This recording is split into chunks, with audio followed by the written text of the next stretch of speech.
We must ask ourselves the proverbial question, what the hell?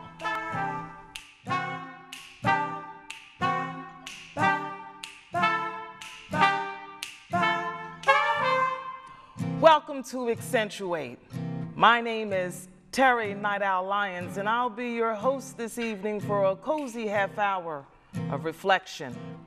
I'm going to take you on a short journey through music before beatboxes and technological advances existed. We're going to swing around to the old school, Big Mama and the Family, for a taste of wisdom. And then we're going to swing around and make contact with some funky history, some of which has been sanitized and neutralized from our social consciousness and textbooks.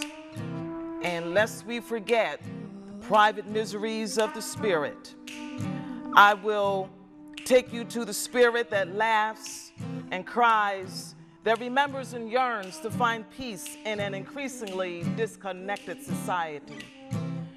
Here on Accentuate, a voice is given to the frustrations and discontent that has been silenced from fear, from resignation, or perhaps from amnesia. So we can laugh and we can shout, we can teach and we can learn. So sit back, have a laugh, shed a tear, and remember a time here on Accentuate. You know, silver gray wisdom tried to give you advice. She's gone down the road that you have paved at least twice. Got a hard head, that makes a soft behind. Can't tell you nothing, so go ahead on. See, you gotta find out the hard way of what's right and what's wrong.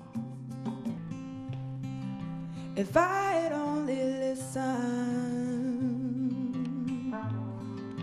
if I had only listened to silver gray hair, ooh, if I had only listened,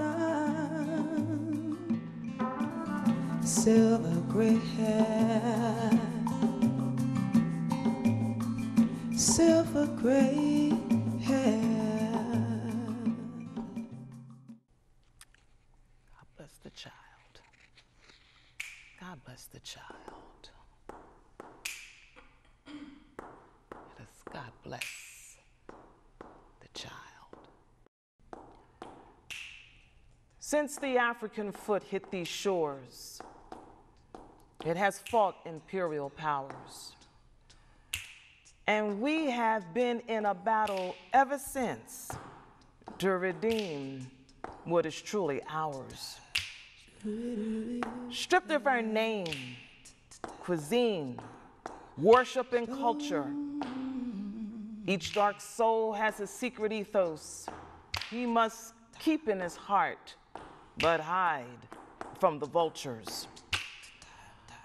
Now, our status moved from slave to offender that resonates still in the American agenda in an evasive search for freedom.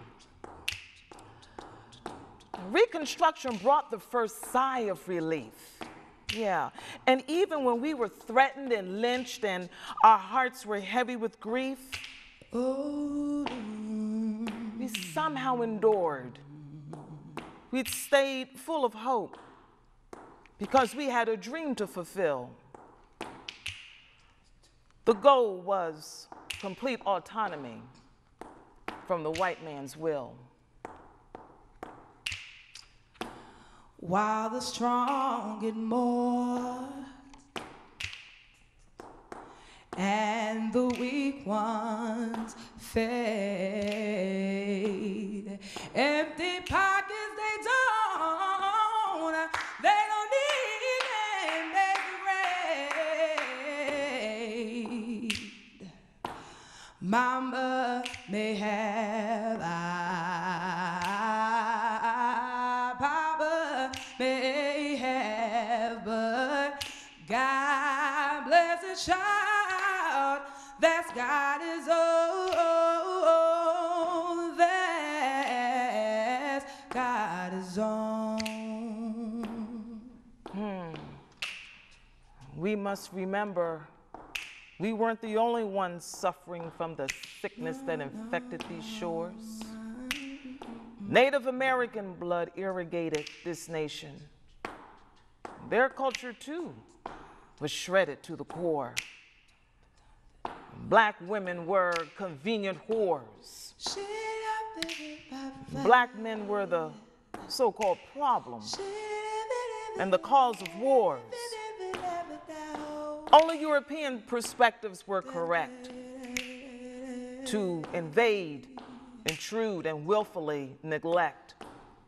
Now, the fight had a setback when Jim Crow came along. Separate but equal became a legal but moral blasphemy. You see, it kept the coloreds from being a part of America, and it promoted tyranny.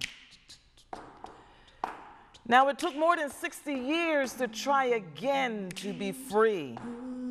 This isn't some ancient history or some old slave story. This is in my time, and it directly affects me. Oh, but blood flowed yet again as Dr. King's voice threatened to shake the ice caps from the mountains for freedom and choice. He pulled the drawers off of Jim Crow and marched all the way to jail, and an age-old battle of cruelty to overthrow. And we didn't have the option to fail. Well, we thought we were free again, and that civil rights bill was penned. And we truly thought the battle was won when Lyndon Johnson took the high road, ending his speech with, "We shall overcome." Oh, but freedom remained shrouded behind dark clouds of repression, teased with a beacon of expectation arbitrarily given or taken away. Now, we had to fight just to keep our spirits up. We had to fight through another undignified day. Oh, but gospel, Motown and the blues got us through. It kept a movement going in a way politicians never could do. And again, we thought freedom was near until our leaders began to violently disappear. They were shot, all killed in public, but we were led to think that some lunatic had done it. Conspiracy theorists believe that Hoover was behind the carnage because, you see, he hated the blacks, he hated the Kennedys, he hated anybody who disagreed with his stories of conjure that he needed to succeed. He hated anyone threatening status quo. That's the white man's code word for supremacy. Ha! Well, strides were made.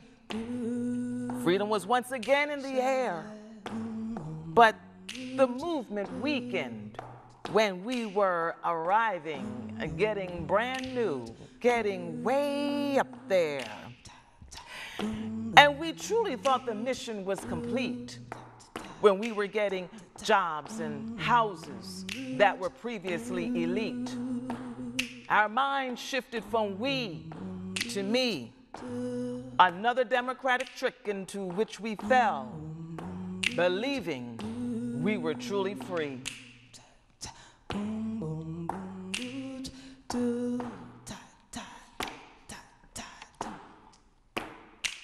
Money you've got, oh, lots of friends hanging around and crowding around your door. Oh, hey, but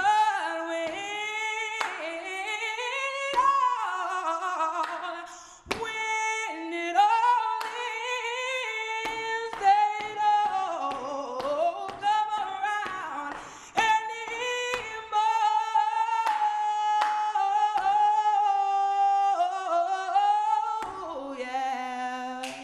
Jim Crow grew quiet. They took him off the law books. So it wasn't obvious anymore of the new road he took. Silence filled the air when he was working with zeal to keep injustice alive and the truth from being revealed. The psychological warfare was front and center, tinged with the same old denial. But at the same time, black folks were backsliding, because you know, some of us became trifling, irresponsible, and just plain buck wild. Unity became more difficult because we got sick of one another. Started calling each other bitches and nigger instead of sister and brother. Easy for drugs to grip us with an evil claw. It's fodder to create poverty and convicts. It's like 100 years ago when black codes were the law. Well, here we are. The masses still in despair. The so-called middle class is just one paycheck away from breathing desperate air. We must once again fight for options to live, because we're still climbing that mountain, still trying to give better options for those yet to be born, to free them from stigmas and free up their life so they can accumulate knowledge and wisdom and not inherit the ancestral fight. Two rich relations, they offer you a crust of bread and such. Go on, help yourself, but don't you take too much. Once again, we're on the line of a momentous change. Diversity has reached the Oval Office, but will the social order be rearranged?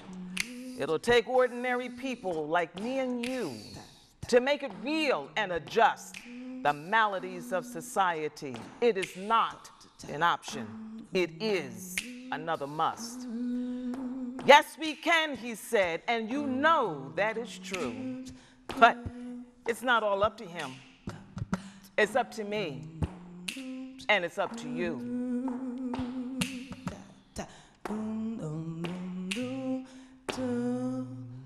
Mama may have,